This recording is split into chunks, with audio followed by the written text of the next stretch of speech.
Welcome to my channel, Arabic Learners Online. Today we'll learn about noun in Arabic. Before starting, if you're watching this channel first time, you're most welcome to subscribe our channel. So just like in English, a noun in Arabic is a word that represents a person, place, thing, or idea. However, Arabic nouns have some unique characteristics that set them apart. Let's explore these key features together. One important aspect of Arabic nouns, they have grammatical gender. Unlike English, where gender is mostly associated with living beings, Arabic assigns gender to all nouns. They can be masculine, feminine. It's essential to learn the gender of nouns as it affects the formation of sentences and agreement with other words. Another vital characteristic of Arabic nouns is their ability to be singular or plural. In English, plurals are usually formed by adding "s" or "es" at the end of noun. In Arabic, it's a bit more complex. There are specific rules for forming plurals, and they can vary based on the noun's pattern or root letters.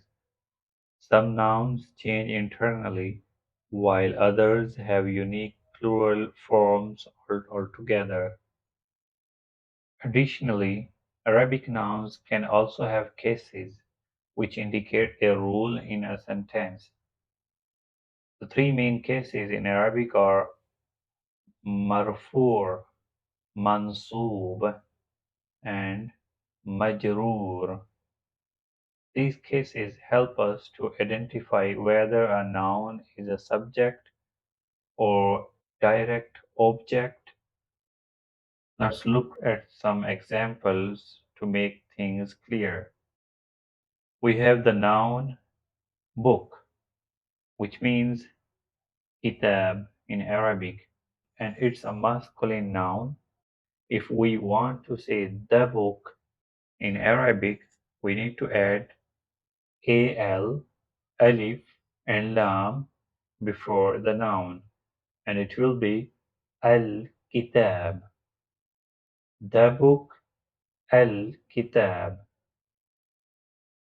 Similarly, if we want to say books, we change the noun's form to the plural by following the appropriate rules, and it will be kutub. Kutub. Another example of the feminine noun maktaba. Maktaba. It means library.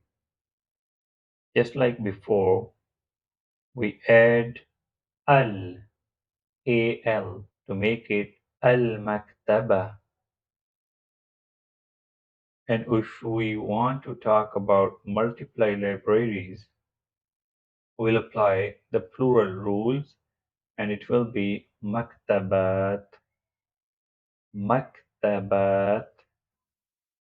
Finally, I want to emphasize that learning Arabic nouns takes practice and exposure.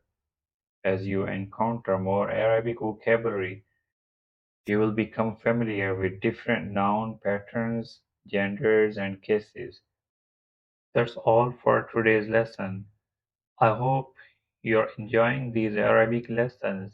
If you enjoy these videos, subscribe our channel for more lessons. أراكم قريبا. See you soon.